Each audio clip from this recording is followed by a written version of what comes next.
Ladies and gentlemen, welcome back to Cakes by JR, Baking for Beginners. My name is JR, and so yesterday was my birthday. I turned 33 magnificent years old, and it was a Thursday, kind of a random day, so I didn't have a birthday cake or anything. Didn't do anything real special. But today is Friday. It's a beautiful, snowy day in the great state of Minnesota, and I have the day off. And I thought, you know what, I'm going to make myself a birthday cake and do a little celebrating tonight. So what we are going to be doing, we are going to make a two-tiered chocolate 8-inch cake. So you got two 8-inch cakes on top of each other. We're going to fill the middle of that with a beautifully delicious chocolate ganache filling. And then we're going to cover all that with some very nice buttercream. So I'm a huge fan of recipes. Once I get something dialed in, I like to write it down, or in today's technology world, I put it on the computer and then I print it out, and that way I can actually read it. So today we are going to be making the best chocolate cake recipe ever! It's fantastic. It's delicious. So here's what you're going to need. So each of these cakes is going to take one of these recipes. So you need to do, if you got two 8-inch pans, just double the recipe. If you're like me and you're cheap and you only got one 8-inch pan, what I generally do is I'll make it once, pour it into the pan, clean everything up. While that's baking, I make the next one, and then once the other cake is cooled and out, then we do the other one. So for each 8-inch cake, we're going to need 2 cups of all-purpose flour, 2 cups of sugar, 3/4 cups of cocoa powder, 2 teaspoons of baking powder, 1 1/2 teaspoons of baking soda, 1 teaspoon of salt, 1 cup of milk, a half a cup of vegetable oil or canola oil or something like that, 2 large eggs. Now, important thing, you're going to want to bring those eggs up to room temperature before you get rolling. It does make a bit of a difference. We need 2 teaspoons of vanilla, and then the kicker at the end of this, we need 1 cup of boiling water, not just regular tap water. We want to bring that up to a boil, and that's kind of the secret little recipe for you. Wink, wink. So I already have my 1 cup of water in my pot on my stove, ready to crank that heat up to get it boiling right before we finish getting all the ingredients together. So we're going to get started. We need 2 cups of all-purpose flour. Now I like to get everything out before I get started. That way I can just rock and roll, get the ingredients in the bowl and everything. So you can do all of this in one bowl. That's one of the nice things. There's not really a wet and dry ingredient. Now granted, once you get done putting all the dry ingredients in the bowl, we're going to put it on the mixer. We're going to let it mix up just a little bit to make sure everything's nice and incorporated and airy and all that fun stuff. So we got our 2 cups of flour, and then once you're done with this, to make it easier on yourself, put it somewhere else. Get it out of your way. 2 cups of flour, 2 cups of sugar. Now this is granulated sugar. Don't be trying to use that powdered sugar or confectioner's sugar, because it ain't gonna turn out right. So 2 cups of sugar. Then we need 3/4 cup of cocoa powder. I don't have a 3/4 cup measuring cup. So you know what I do have? I have a 1/4 cup. So how many of those are we going to need? 3/4 cup. We got a 1/4 cup. That's right. We need 3 of them. So we're going to take 1, 2, and 3. You didn't know you were going to be learning all kinds of math today, did you? Good golly. That's what I do. I like to teach. All right, so then we need 2 teaspoons of baking powder. Now, you want to make sure you're using the right stuff, because baking powder and baking soda are two totally separate things. So different chemical reactions with when you're baking it. So 2 teaspoons of baking powder. So we got 1 and 2. And then we need the 1.5 teaspoons of baking soda. Baking soda. So we got 1 and 1/2. And then we need, let's see here, the salt. So the salt, we need 1 teaspoon of salt. Now, some people will tell you to go out and buy the fancy, kosher, whatever kind of salt. I'm a straight up table salt guy. I don't think there's any taste difference, honestly. There could be, if you know the reason why you shouldn't use table salt in baking or whatever, let me know, because I don't know. All right, so we got all that in there. Now we're going to put this on our mixer, or on our stand mixer, if we can get it locked in there. And then I'm going to grab my, make a noise, my wire whisk to get this incorporated really well. So we're just going to do that on a, like speed 2 out of 5 on that. All right, so while that's going, we're going to add the milk, the vegetable oil, eggs, and vanilla once this is nice and incorporated and ready to rock and roll. So that looks pretty good. I'm going to turn this off. I'm going to give it a little shake, get that stuff off the sides and off the bottom. Some people use a spatula for this, but I figure I like to shake it every now and then, right? I'm a terrible dancer, but I like to shake it, especially if I got some 12-inch curls going on, or some bush lattes, bush lights. So, so we got that nice and incorporated. So we're going to go ahead and turn that off. Now, one of the best parts about making stuff like this, make as big a mess as you possibly can, because that's half the fun, right? So we are going to, so I'm going to turn my burner on back here to get my water up to that boil.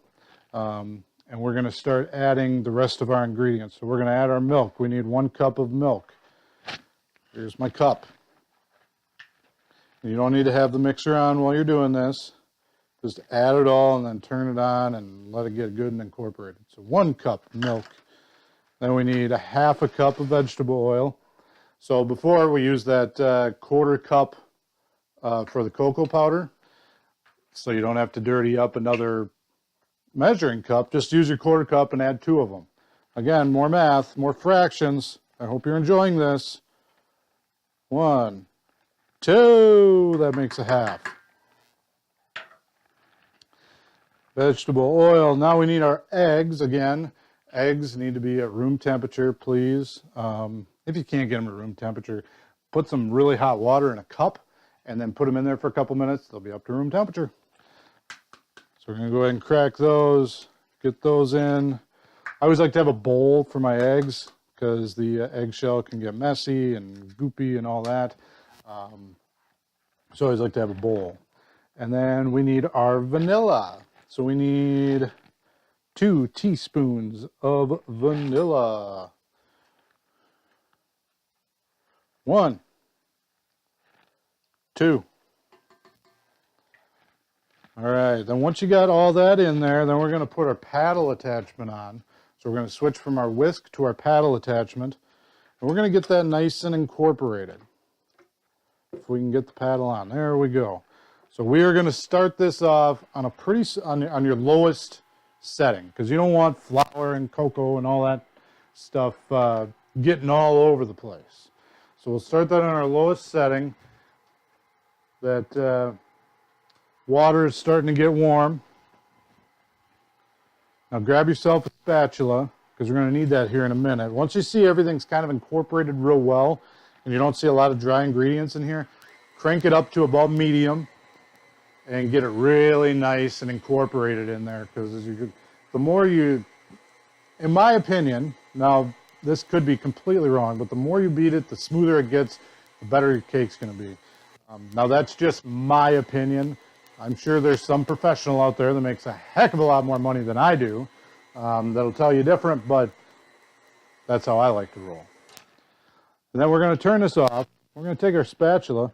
We're going to scrape down the sides and the bottom of this bowl. So we want to make sure there's no clumps of flour or anything like that in there, so that we get a nice smooth consistency.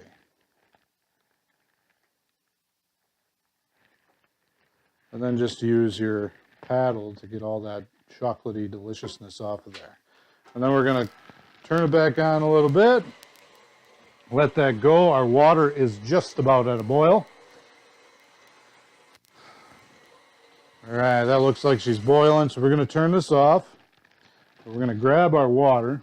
Turn our oven off first. Now, when you pour this in here, be very careful because it is boiling water. It is hot.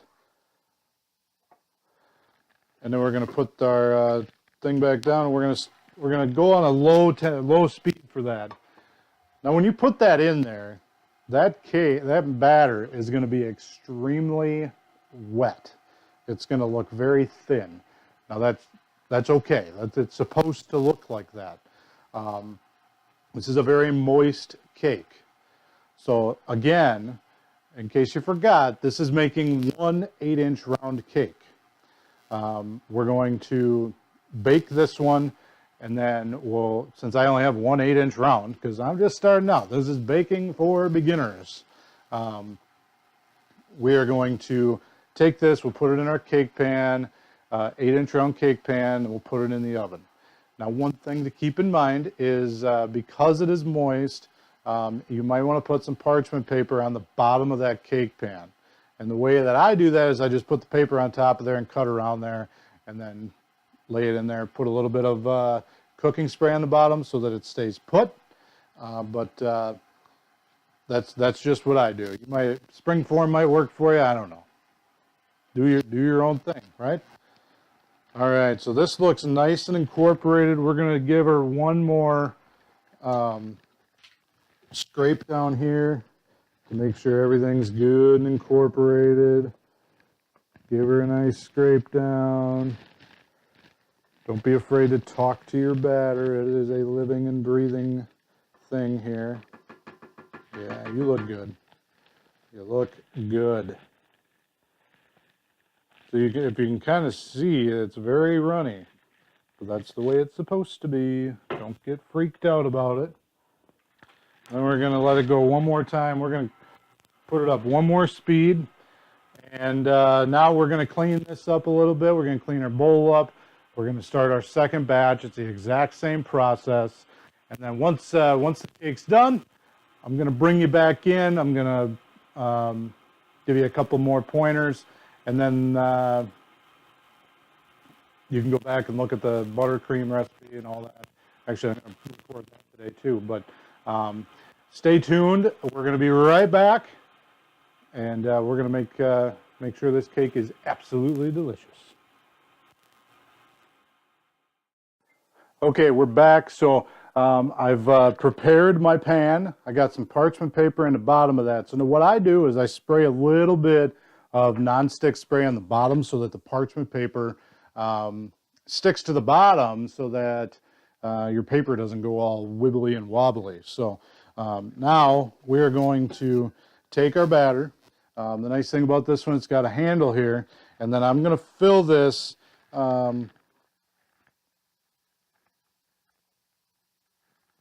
about halfway. Actually, we're going to use the whole thing. And we're going to make another batch. I think I grabbed the wrong... No, I always make 2 batches with this. So while this one's baking, we are going to... we're going to make another batch. So we are going to take this, we're going to put this in the oven, and we're going to bake this for 30 to 35 minutes. Now, bake time might be a little bit different for you depending on where you are. So we're just going to slide this into the middle of the oven. You don't want to overfill the pan. You want to go about a half to 2/3 of the way up. You don't want to put it all the way up, otherwise it's going to bubble over all over the place. So 30 to 35 minutes. I recommend setting a kitchen timer. I'm going to set mine right away for 30 minutes, and then I can check it to see if it's done or not. And if it is, excellent. We'll take that one out. We'll let it cool a minute, and then we'll get the other one in there as well. Again, we're going to make another batch of that same thing. You could double it up if you wanted to, if you got two of the same pans. I only got one, so we make one, then we make another. So we're going to do that. So we'll be back. All right, I forgot some very important information in here. So you're going to want to preheat your oven to 350 degrees. Make sure you got a rack in there about at the halfway mark. And once your oven is up to temperature, you're going to want to put your cake in there. Depending upon where you are, it's going to be between 30 and 40 minutes, maybe even 45 minutes. For me, it takes approximately 40 minutes. So keep that in mind. We're going to be right back. My cake's almost done. I'm going to show you that, and then we'll keep rolling with this. All right, we are back. My cake is done. It looks delicious. It smells delicious. Now we need to stop. You don't want to do anything with this cake until it is cooled completely. So what I'm going to do is, or what I like to do, I like to put it in the fridge. Let that cool off. That way, once it's cool enough, I can flip it out onto a cooling rack, and then if this was my first cake, I can get that second cake made right away. So we want to get this into the fridge or let it sit on the counter, let it cool completely. Otherwise, when you go to flip this thing out, it's going to fall apart. It's that moist and that delicate. So go ahead and get this in the fridge. I'd say about 20 to 30 minutes until it's completely cooled. Basically, until you can touch the top and it's somewhat firm and you're comfortable with handling that with just your hand. The hand touch is a good tool to use. There was something else I was going to say, but yeah, 350 degrees in your oven, 30 to 40 minutes, maybe even 45. Now, oh yeah, that's what I was going to say. Now, the way I check to make sure it's done is I take a knife, or you can take a toothpick, and I just stick it right in the middle. And if that pulls out and it's clean, it's done. So get it out of there, get it cooled, and then we'll keep going with this. Stick around. All right, folks, so our cakes are done baking. They are currently cooling. We want to make sure that everything is cool. Both cakes are cooled completely before we do anything else. I have already made my ganache. I'll make a video on how to do that later. It's really super easy. It's just heavy cream, butter, and some chocolate chips. So you can find recipes for that online, but I'm not going to show you that today. We got too much other stuff going on. So, but we're going to make some buttercream. Now, buttercream is exactly how it sounds. It's a bunch of butter. So, our recipe is as follows. So this will make plenty to cover the cake with our crumb coat, and then our top coat, and then some decorations. So we're going to need 3/4 cup butter, softened, so bring that to room temperature. So 3/4 cups, that's 3 sticks. If you're not sure on that one, we need 3.5 teaspoons of vanilla, 6 cups of powdered or confectioner's sugar. I like to sift that out to make sure that it's nice and light and airy, but 6 cups of that, and then 6 tablespoons of milk. Now this is going to make quite a bit, but we got a decent sized cake that we're going to be doing. So the first thing we're going to do is we're going to get our butter, all 3 sticks, into our stand mixer. Now the first step of this with the butter, we're gonna let that beat in this mixer for a good 5-6 minutes. Get a nice light and airy, get a bunch of air into it. So once you get all that in there, you're going to take your paddle attachment and you're going to put that on. This is where it can be really helpful to have a stand mixer, because if not, you're going to be going around and around in that bowl with your hand mixer. And I mean, you might get some big pipes, but your arm's going to be pretty sore. So we're going to lock that down. We're going to let that go on about medium, like I said, for about 5 minutes. So we're going to let that go, and then when we get a good consistency on that, I'll come back to you. All right, so our butter is nice and creamed. You can see it's gotten really creamy and a lot airier, if that's a word. It's got a lot more air in it than it had before. So we're going to stop there, and now we're going to start adding our powdered sugar. So powdered sugar obviously is extremely fluffy, if you will, especially if you are sifting it. You get a lot more air into it, and it can go everywhere. So when you do this, you want to make sure to start your mixer on a very low speed until it starts getting incorporated, and then you can start rolling a little bit more. So I usually start off, I'll put about a cup at a time in.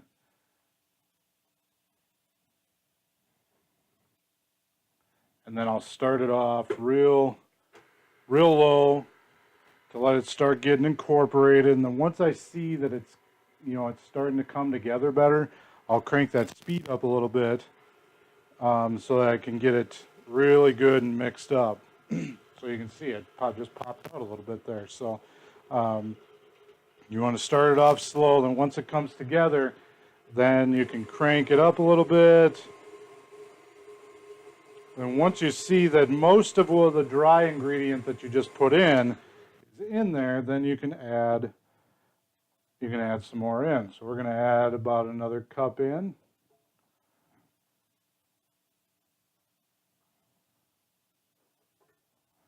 And again, then we're going to start that on low, let it start get going. So you kind of get the gist of it. So I'm going to, you want to continue doing this until all of the powdered sugar is incorporated, and then we'll come back and we'll finish it up. So keep that rotation going. Do it about a cup at a time, and it'll work out well for you in the end.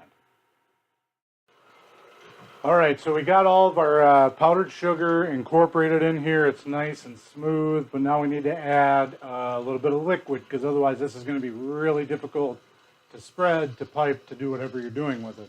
So we need 3.5 teaspoons of vanilla. So we're gonna, with the mixer on, it'll help it evenly distribute. We're gonna put 3.5 teaspoons of vanilla in.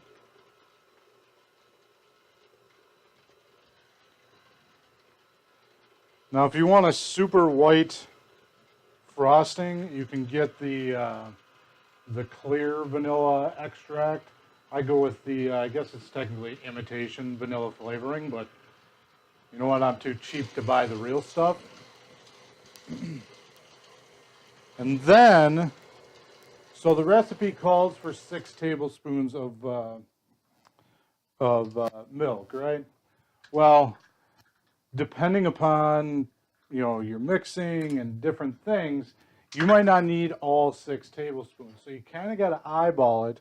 Just make sure that it doesn't get too runny, because otherwise you're not going to be able to really do much with it. So on about a medium speed, we're just going to start slowly, 1 tablespoon at a time, adding in some milk. And then you let that get in there, and I know I need at least 2 tablespoons. That's from my experience. So I'll get that in there, crank it up just a little bit to make sure everything is good and mixed and incorporated. And then I'm going to take, and I'm just going to use a spatula here. I'm going to scrape that down. We're going to be able to see pretty easy how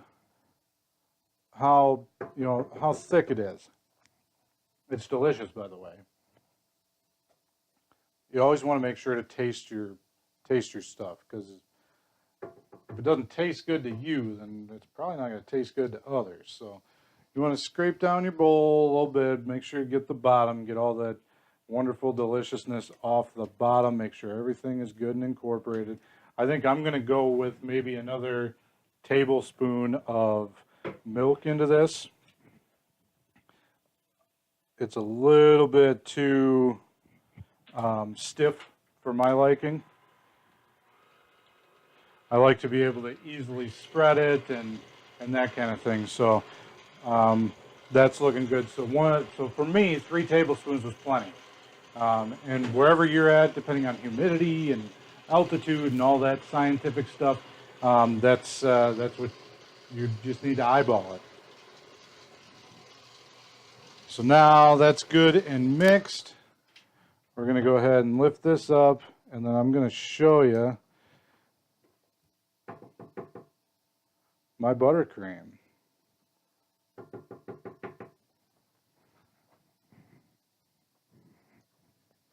So you can see right there, look at that deliciousness. It's very smooth. It looks like buttercream you get from a store, and it's super easy to make. Butter, powdered sugar, a little bit of vanilla, and some milk. I don't know what's going on with this thing today. I can't get it on there. All right, so that's your buttercream. So now we need to. I want to wait until both of my cakes are completely cooled. I'm going to show you this here. So I put this cake right on a circular cutout. Now it's firm. This one's very cool. The other one's in the oven, and I didn't even cut this one. So you see how flat it is on top. So if you flip this out of the pan right onto the circle, you don't even need to cut it. So then the next one I'll flip on top of this, and then we'll make it nice and pretty with the buttercream. So we're gonna wait for everything to be cooled and ready to rock and roll, and then we'll come back and we'll talk about the crumb coat. Exciting stuff. Okay, so our cakes are cooled, completely cooled here. You can see I got it on my cake spinner dealie. Our cakes are completely cooled, and they've been stacked. We have a ganache, chocolate ganache filling on the inside of this. This is like a chocoholic's dream right here. So now it's ready for a crumb coat. So what a crumb coat is, if you're not aware of what that is, it's a very thin layer of buttercream that traps in all the crumbs that may fall off later. That's really helpful when you're putting another layer or your final layer of buttercream as your base for your decorations. So that's what we're going to do now. So I have both an offset spatula and a straight spatula, as well as my straight edge scraper for the sides. I don't think we're going to need that too much, but just in case. So I'm going to start on the very top. So I'm just going to come over here to my buttercream, give a couple of good scoops on the top here, and then we're going to start evenly spreading that out. And you can see that this this cake table thing that spins is really helpful when you're doing this, because then you can just kind of you spin it and it kind of does the work for you. So you just start spinning, you keep going around like this, and you don't need a real thick layer. We're just going to get all the way to the outside, get a good base, if you will, down. And if you see any bare spots, you can go back over those. But for the most part, and if you get extra, just put it on the sides, because we're going to use it down there anyway.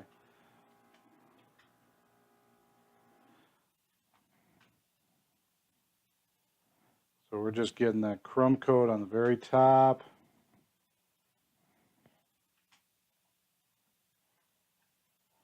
And again, this does not need to be a very thick coat. Actually, you want it to be fairly thin. That way it hardens up a little bit quicker that way. And that way you're not waiting for it to come out of the fridge and ready to go for too long. Because if you're like me, you're ready to rock and roll and get this thing decorated, and then you want to eat it. So again, on the sides, we're going to kind of do the same thing. We're just going to kind of go around the edges, smooth it out, and with most of my layered cakes, you can see that there's a bit of an indent there. So what you're going to want to do at this point then is, because this one you can kind of see it's got some chocolatey flakes on it, you want to set that aside and then go in with your other spatula to get more frosting if you need it, because that way you don't get too much of the crumbs in your frosting, because that's what we're trying to avoid here.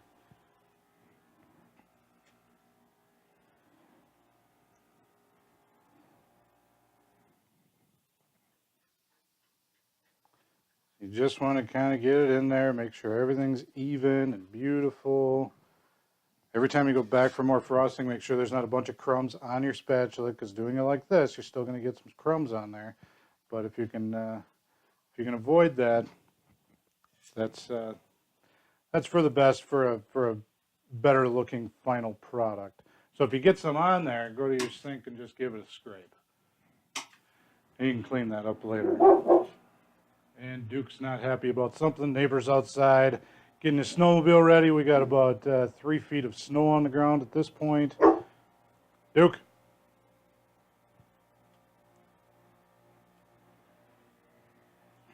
Duke's my boxer.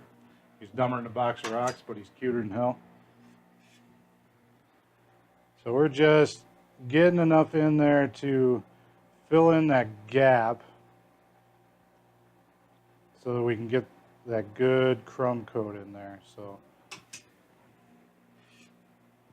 I can tell here it needs quite a bit more.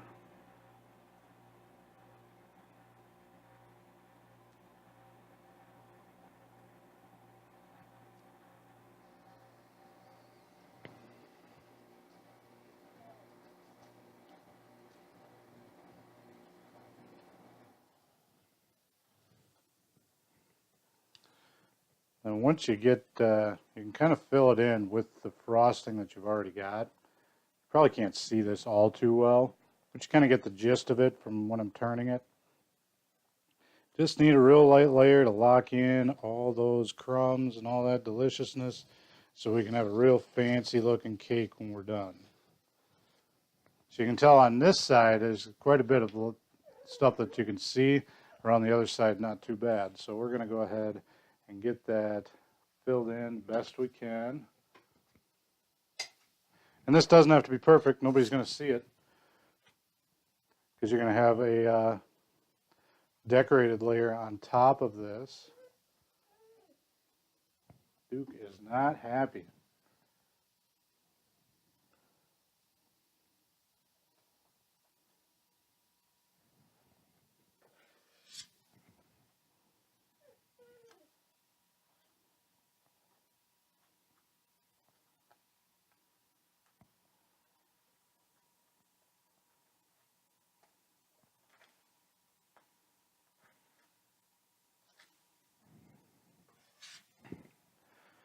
And we're just kind of going around here. Just want to be as meticulous as possible, make sure that our finished product is as good as we can possibly get it. There's no sense in doing something if you're going to do it halfway. So you might as well do it right. Take your time.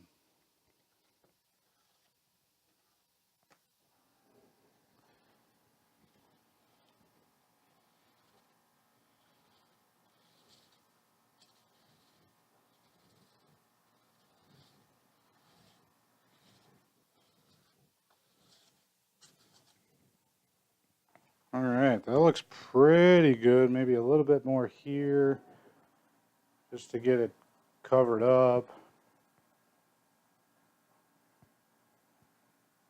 And the edges we'll worry about with our final layer. So we're not going to worry about it too much. But just give it a good go around.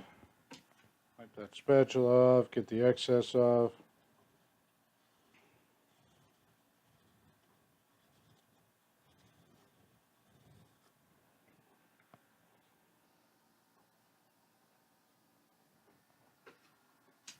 All right, so I think we got a good crumb coat.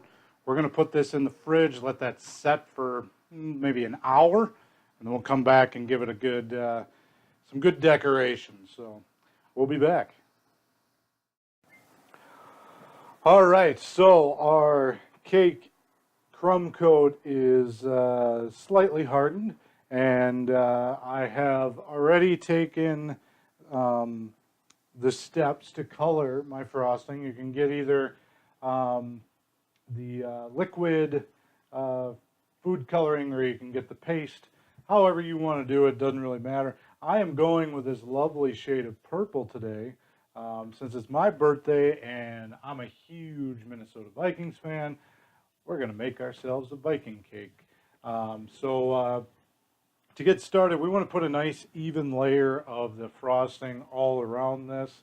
So to do that, I'm just going to go in here and actually, I like to do it this way. I can get more frosting out if I just kind of do it that number. But you want to just start even coat, spin it around, get it on there, and start getting a decent base on here. So we're going to do a nice coat on the top, and right away we just want to get it out to the edges. So it doesn't have to be perfect, but you want to make it look pretty decent. So we're going to get it out to the edges. And then we'll go back and smooth this out later. So I'm not the best buttercream smoother guy, but if you practice, you'll get it figured out. So there we have the top pretty much covered. Now we're going to go around the sides, and we're just going to place some frosting around the sides, get some good coverage there, and then we'll go back through with our spatula to smooth it out. So I'm going to go ahead and do that. Like I said, it's just kind of go at your own pace, do your own thing, make it as pretty or not pretty as you want. So I'm going to go ahead and finish that up, and we'll be back. Okay, so we have our cake frosted. We have that beautiful purple color on here now. And now it's time to do a little fanciness to it. So here's what we're going to do first off. So we got a couple of our disposable piping bags here. First thing I'm going to do, I'm going to cut the tip off of one of these, or off of this one. And since we're only going to be using one color to decorate, we're not going to need more than one bag. So we are going to take our coupler that we got with our piping tips. We're just going to drop that down in there, get it to come out the end.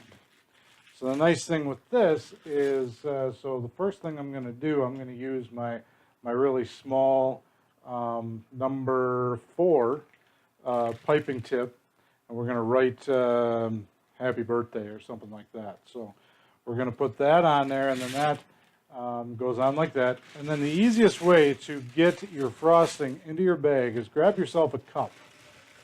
And we are going to take a spatula. So I've got a spoon in here. So we're going to do yellow. So we're going to take all of this frosting, and we're going to drop it down in there. Now, we might not have enough frosting, to be honest with you, to do everything we want to do. So we're going to get every last drop of frosting out of here.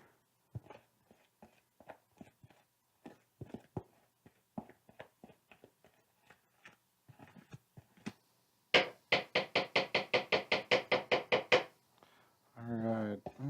Yeah, I think we got as much as we can out of there.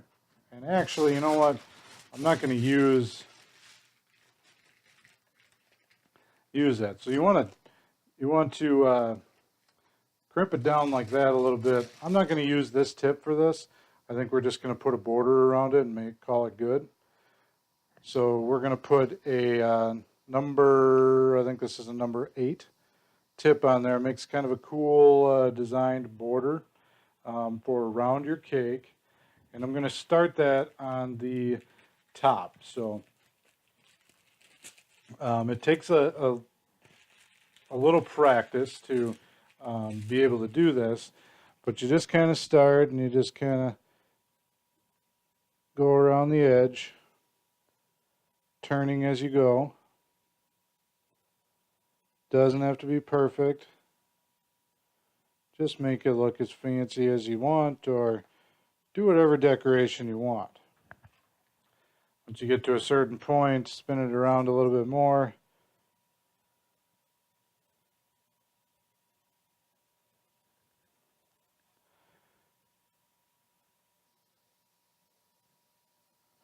Okay, so we got a top on there. Now I'm going to go down and do the bottom.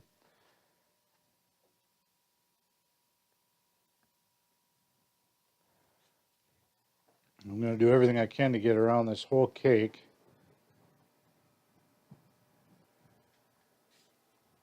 With the little frosting I have. Maybe I should have made this a 4-part batch instead of the 3 parts. Remember when we made the frosting, we used 3 sticks of butter.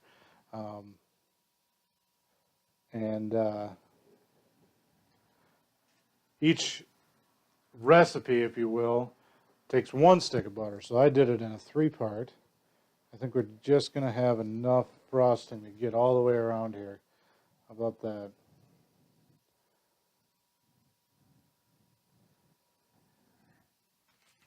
I might be able to squeeze. I might be able to get my name on it. How about that? We're going to try that. So we're going to take this off. This is the beauty with these couplers, is we don't have to change the bag.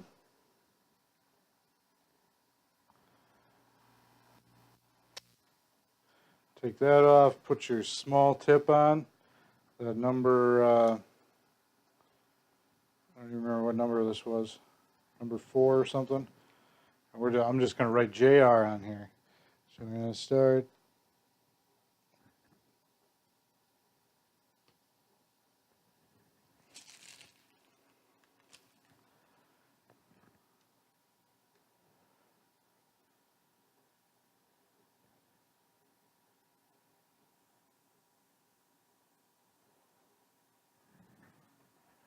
And then since I turned 33, I'm going to put a 33 down here on the bottom. And 1 at the top.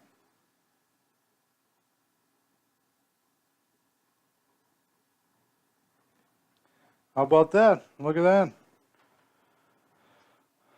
So I'm going to tip this up a little bit so you can see it. It's backwards for you, but it's got a nice design to it.